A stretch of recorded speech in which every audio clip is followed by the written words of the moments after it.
kenal.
Ngusman. Oh, Bapak Ngusman. Yes, rolling.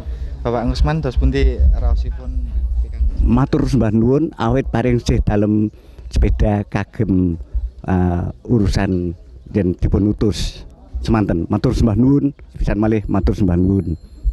Pak Ngusman. Iya.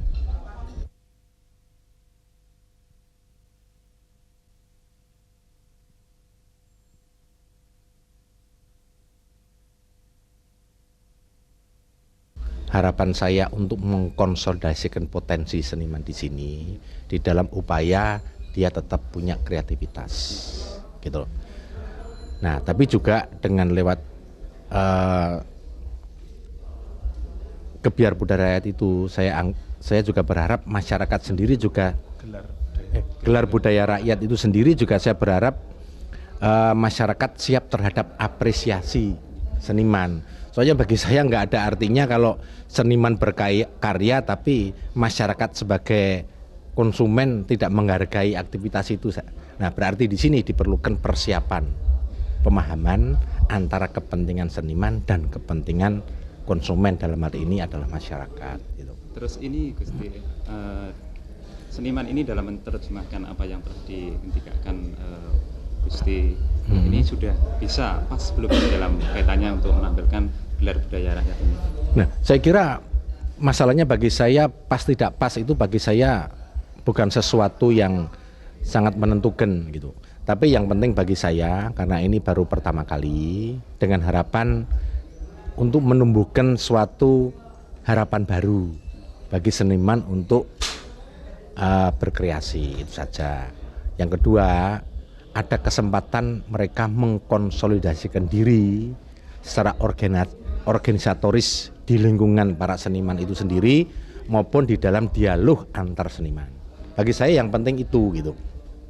Bagaimana bentuk suatu kreativitas baru dan sebagainya, ya nanti saya berharap setelah gelar budaya ini ada dialog-dialog panjang lain yang mencoba dengan mengamati tren perubahan zamannya, tren perubahan masyarakatnya. Mungkin di situ tumbuh ide-ide baru atau strategi baru bagaimana seniman itu bisa mengembangkan kreativitas, tapi di satu pihak juga publik dalam arti ini adalah masyarakat juga tetap appreciate terhadap perkembangan itu sendiri.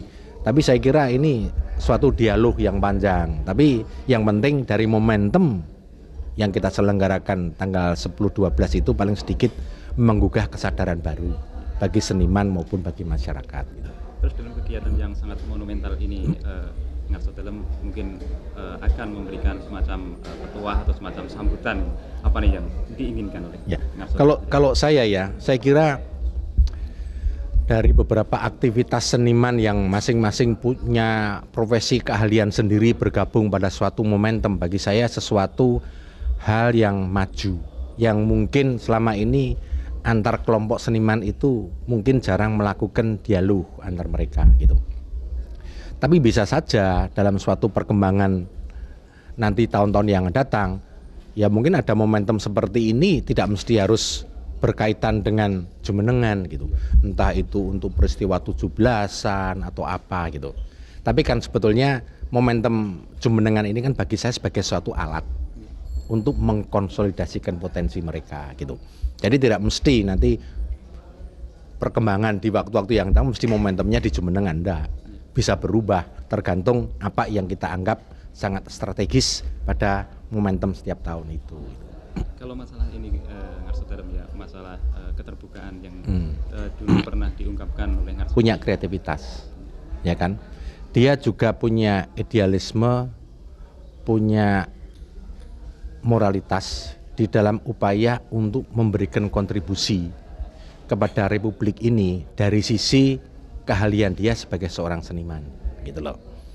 Nah, sekarang hanya bagaimana bisa tertata dengan pemahaman yang lebih baik di dalam mencoba mengungkapkan materi-materi sebagai bentuk kreativitas itu. Yang penting kan itu, gitu.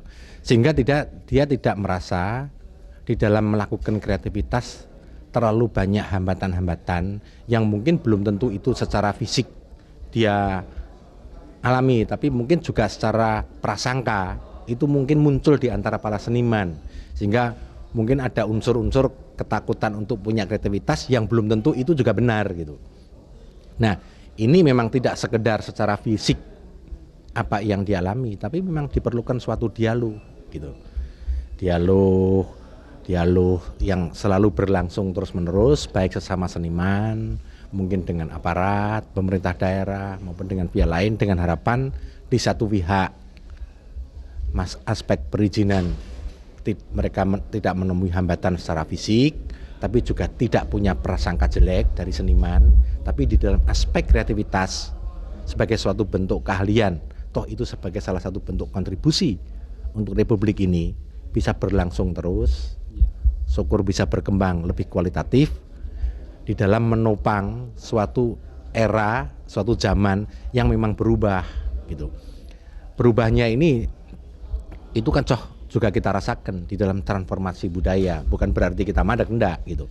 Tapi yang paling sedih bagi saya ini adalah anak muda ini menganggap bahwa modernisasi itu identik dengan westernisasi gitu.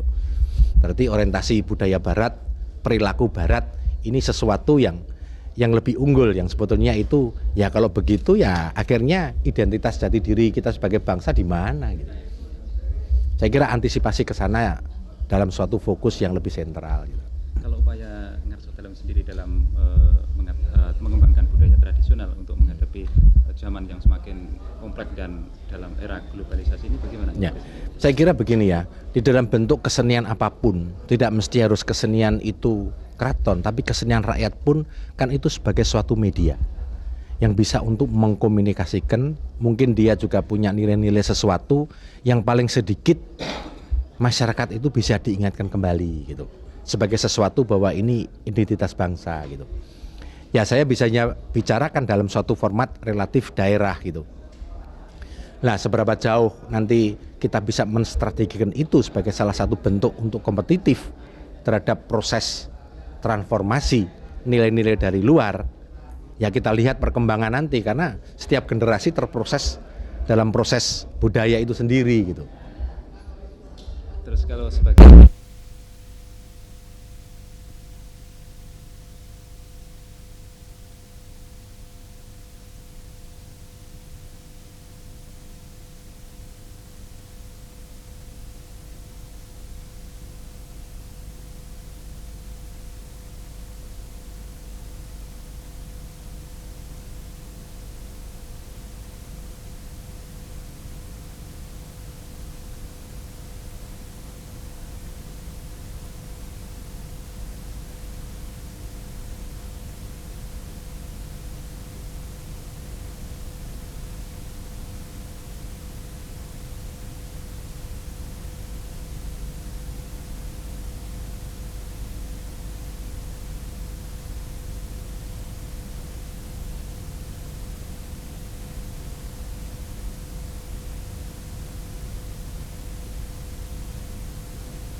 Pemirsa, kali ini kita mendapat kehadiran kehormatan seorang tamu, Sri Sultan Hamengkubuwono ke-10, yang kali ini sedang menyelenggarakan gelar budaya dalam rangka peringatan Suwindu Jumenengan. Dan kita segera bertanya Pak Sri Sultan, bagaimana penjelasan makna dari apa yang akan dihadirkan dalam acara Jumenengan ini, peringatan Jumenengan? Saya kira untuk Jumenengan ya, 8 tahun ini coronation atau Jumenengan, yaitu ada 2 klasifikasi. Yang pertama itu klasifikasi tradisi atau adat, di mana keraton menyelenggarakan upacara untuk labuhan, yaitu membuang seperangkat barang tertentu yang sudah ditentukan ke pantai selatan, ke Merapi, ke Gunung Labu maupun ke Telepih di Wonogiri. Ini satu aktivitas. Yang kedua adalah kami mencoba untuk mengkonsolidasikan potensi para seniman se-DIY ini untuk menyelenggarakan gelar budaya rakyat, di mana sepenuhnya ini adalah aktivitas para seniman di Yogyakarta di dalam upacara ataupun di dalam suatu aktivitas untuk menyelenggarakan gelar budaya rakyat. Ya. Yang kami ingin tanyakan makna dari gelar budaya dengan laku budoyo itu apa yang akan disajikan dalam kegiatan itu? Ya. Memang untuk aktivitas tanggal 10 sampai 12 Desember yang datang, itu puncak acara itu akan dilakukan pada tanggal 12 tengah malam, di mana ada aktivitas seni yang mereka lakukan, tapi ada laku budaya. Ini sebetulnya sesuatu yang secara tradisi sudah biasa dilakukan bagi masyarakat Jogja, yaitu aktivitas yang dimulai dari alun-alun utara untuk keliling beteng sepanjang 5 km. Hanya bedanya adalah kalau aktivitas Jumenengan itu seperti yang saya lakukan 8 tahun sekali, itu arahnya ke kanan keliling betengnya, tapi kalau laku budaya ini adalah ke kiri. Maknanya apa? Nah, dalam makna simbolisasi, yaitu kalau figur itu sebagai simbol kepemimpinan, itu masyarakat tidak berada di belakang pemimpinnya kalau itu ke arah kanan, tapi dengan dia berjalan ke kiri itu berarti menghadap kepemimpinan. Dalam arti kalau istilah Jawa itu metoke. Jadi, di sini simbolisasinya adalah bagaimanapun juga sebagai suatu simbol pemimpin untuk tidak lupa pada rakyat atau masyarakatnya, dan sebaliknya rakyat tidak lupa terhadap pemimpinnya. Salah satu event yang akan dilakukan adalah masyarakat memberikan suara hatinya atau memberikan keluhan kepada raja, dan juga Sri Sultan juga akan memberikan penerangan dalam kegiatan itu. Maknanya apa? Ya, saya kira simbolisasinya begini. Itu bukan sesuatu sifatnya aspirasi dengan segala keluhan, tapi itu dibuat dalam suatu bentuk tembang yang sering orang menyebut geguritan. Di situ isinya itu adalah untuk mengingatkan kembali menyangkut masalah simbol dasar-dasar filosofi, masalah apa itu yang dimaksud pemimpin gitu. Nah, di satu pihak adalah dengan mereka membawa obor, saya mencoba menyalakan obor itu di dalam pemahaman Al-Husna dengan 99 obor plus 1 berarti 100, itu sebagai suatu simbolisasi adalah bahwa antara rakyat dengan pemimpin itu harus dalam satu kesatuan. Karena bagaimanapun juga yang membawa rakyat, membawa masyarakat ke arah kemajuan maupun ke arah sesuatu yang positif maupun negatif, itu tergantung pemimpinnya. Termasuk simbolis pemberian payung berlapis 3 itu? Ya, itu kan simbolisasi pada aspek kepemimpinan. Gitu. Itu kan simbol gitu. Ya. Terima kasih banyak atas penjelasannya. Ya. Demikian pemirsa perbincangan kami dengan Bapak Sri Sultan Hamengkubuwono ke-10. Terima kasih.